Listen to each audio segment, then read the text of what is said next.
ओम नमो भगवते वासुदेवाय। भगवान श्री कृष्ण की जय हो। श्राद्ध पक्ष चल रहा है। इस श्राद्ध पक्ष में जो कोई भी गीता के 7वें अध्याय का पठन पाठन या श्रवण करता है, कहते हैं कि उसके पितर उस पर प्रसन्न होते हैं और पितरों को मोक्ष मिलता है। जो व्यक्ति जीव होते हैं, पितर जो होते हैं, उनको मोक्ष मिलता है, उनको मुक्ति मिलती है और वह अपने पुत्र पौत्र उन सबको आशीर्वाद देते हैं कि आप सभी लोग सुखी रहिए। पितरों के आशीर्वाद से व्यक्ति जीवन में बहुत तरक्की करता है, क्योंकि पितरों को देवता माना गया है। भागवत गीता में और उपनिषद में भगवान श्री कृष्ण स्वयं कहते हैं कि मैं उन भगवान को जानता हूँ जो अंधकार की समस्त भौतिक अनुभूति से परे हैं।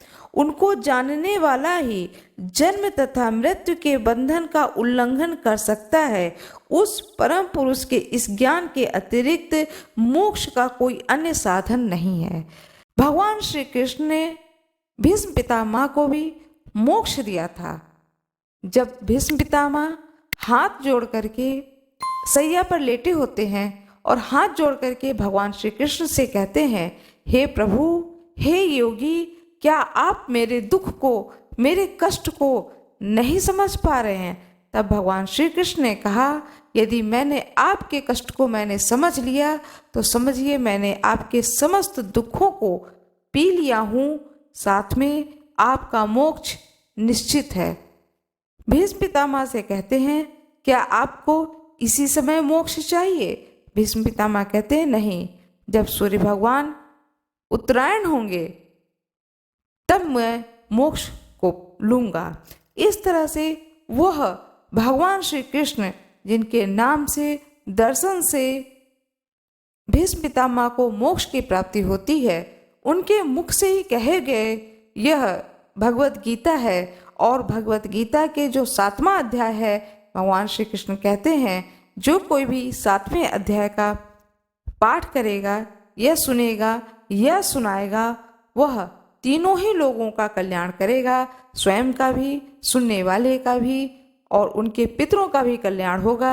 इसलिए इस 7वें अध्याय का नित्य पाठ सुनना चाहिए। श्री भगवान ने कहा, हे प्रथापुत्र, अब सुनो कि तुम किस तरह मेरी भावना से पूर्ण होकर और मन को मुझ में आसक्त करके योग अभ्यास करते हुए मुझे पूर्णतया संशय रहित जान सकते हो। अध्याय 7 में 30 श्लोक हैं, भक्ति भावपूर्वक सुने। श्री कृष्ण भगवान कहते हैं कि कृष्ण भावना भावित भक्तों के मुखों से सुनकर ही कृष्ण तत्व को जाना जा सकता है। अब मैं तुमसे पूर्ण रूप से व्यवहारिक तथा दिव्य ज्ञान कहूँगा। इसे जान लेने पर तुम्हारे जानने के लिए कुछ भी शेष नहीं रहेगा। भगवान श्री कृष्ण अर्जुन से कहते हैं कि कई हजार मनुष्यों में से कोई एक सिद्धि के लिए प्रयत्नशील होता है और इस तरह सिद्धि प्राप्त करने वालों में से विरला ही कोई मुझे वास्तव में जान पाता है। पृथ्वी, जल, अग्नि, वायु, आकाश, मन, बुद्धि तथा अहंकार, ये 8 प्रकार से विभक्त मेरी भिन्न अपरा प्रकृतियां हैं। हे महाभाव अर्जुन, इनके अतिरिक्त मेरी एक अन्य पराशक्ति है जो उन जीवों से युक्त हैं जो इस भौतिक अपरा प्रकृति के साधनों का विदोहन कर रहे हैं। हे अर्जुन, सारे प्राणियों का उद्गम इन दोनों शक्तियों में है। इस जगत में जो कुछ भी भौतिक तथा आध्यात्मिक है, उसकी उत्पत्ति तथा प्रलय मुझसे ही जानो। हे धनंजय, मुझसे श्रेष्ठ कोई सत्य नहीं है। जिस प्रकार मोती धागे में गुथी रहती है, उसी प्रकार सब कुछ मुझ पर ही आश्रित है। हे कुंती पुत्र, मैं जल का स्वाद हूँ, सूर्य तथा चंद्रमा का प्रकाश हूँ, वैदिक मंत्रों में ओंकार हूँ, आकाश में ध्वनि हूँ तथा मनुष्य में सामर्थ्य हूँ। इस पृथ्वी की आद्य सुगंध हूँ और अग्नि की उष्मा हूँ। मैं समस्त जीवों का जीवन तथा तपस्वियों का तप हूँ। हे प्रथापुत्र, यह जान लो कि मैं समस्त जीवों का आदि बीज हूँ, बुद्धिमानों की बुद्धि तथा समस्त तेजस्वी पुरुषों का तेज हूँ। मैं बलवानों का कामनाओं तथा इच्छाओं से रहित बल हूँ। हे भरत श्रेष्ठ, मैं यह काम हूँ जो धर्म के विरुद्ध नहीं है। तुम जान लो कि मेरी शक्ति द्वारा सारे गुण प्रकट होते हैं, चाहे वो सतोगुण हो, रजोगुण हो या तमोगुण हो। एक प्रकार से मैं सब कुछ हूँ, किंतु स्वतंत्र हूँ। मैं प्रकृति के गुणों के अधीन नहीं हूँ, अपितु वो मेरे अधीन हैं। तीनों गुणों सतोगुण, रजोगुण, तमोगुण के द्वारा मोहग्रस्त यह सारा संसार मुझ गुणातीत तथा अविनाशी को नहीं जानता है। हे अर्जुन, प्रकृति के 3 गुणों वाली इस मेरी देवी शक्ति को पार कर पाना कठिन है, किंतु जो मेरे शरणागत हो जाते हैं वे सरलता से इसे पार कर जाते हैं। जो निपट मूर्ख हैं, जो मनुष्यों में अधम हैं, जिनका ज्ञान माया द्वारा हर लिया गया है तथा जो आसुरों की नास्तिक प्रकृति को धारण करने वाले हैं, ऐसे दुष्ट मेरी शरण ग्रहण नहीं कर सकते हैं। हे भरत श्रेष्ठ, 4 प्रकार के पुण्य आत्मा मेरी सेवा करते हैं, आर्त, जिज्ञासु, अर्थार्थी तथा ज्ञानी। हे भरत श्रेष्ठ, इनमें से जो परम ज्ञानी है और जो शुद्ध भक्ति में लगा रहता है वह सर्वश्रेष्ठ है, क्योंकि मैं उसे अत्यंत प्रिय हूँ और वह मुझे प्रिय है। निसंदेह यह सब उदार चेता व्यक्ति हैं, किंतु जो मेरे ज्ञान को प्राप्त करता है उसे मैं अपने ही समान मानता हूँ। वह मेरी दिव्य सेवा में तत्पर रहकर मुझे सर्वोच्च उद्देश्य को निश्चित रूप से प्राप्त करता है। अनेक जन्म जन्मांतर के बाद जिसे सचमुच ज्ञान होता है वह मनुष्यों को समस्त कारणों का कारण जानकर मेरी शरण में आता है। ऐसा महात्मा अत्यंत दुर्लभ होता है। जिनकी बुद्धि भौतिक इच्छाओं द्वारा मारी गई हैं वे देवताओं की शरण में जाते हैं और वे अपने अपने स्वभाव के अनुसार पूजा के विशेष विधि विधानों का पालन करते हैं। जो प्रत्येक जीव के हृदय में परमात्मा स्वरूप स्थित हैं, जैसे ही कोई किसी देवता की पूजा करने की इच्छा करता है मैं उसकी श्रद्धा को स्थिर करता हूँ, जिससे वह उसी विशेष देवता की भक्ति कर सके।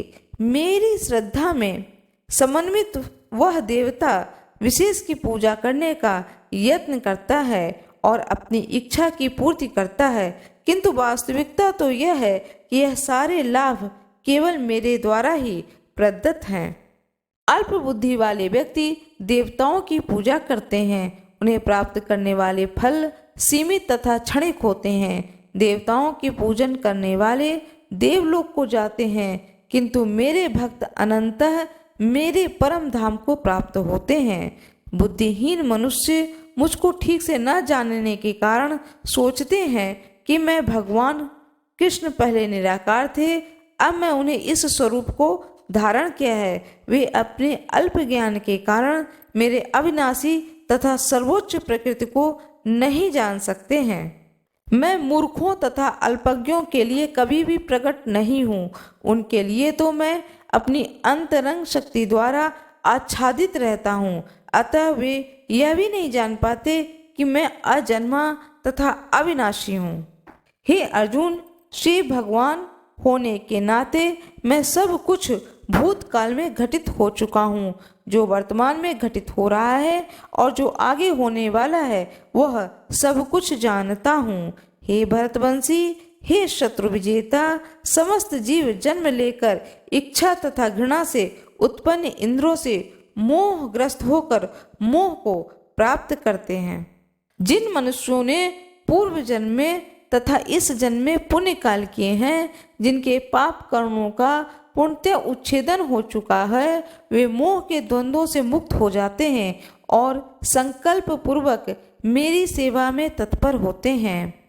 जो जरा तथा मृत्यु से मुक्ति पाने के लिए यत्नशील रहते हैं, वे बुद्धिमान व्यक्ति मेरी भक्ति की शरण ग्रहण करते हैं। वे वास्तव में ब्रह्म हैं, क्योंकि वे दिव्य कर्मों के विषय में पूरी तरह से जानते हैं। जो मुझ पर परमेश्वर को मेरी पूर्ण चेतना में रहकर मुझे जगत का, देवताओं का तथा समस्त यज्ञ विधियों का नियामक जानते हैं, वे अपनी मृत्यु के समय भी मुझ भगवान को जान और समझ सकते हैं।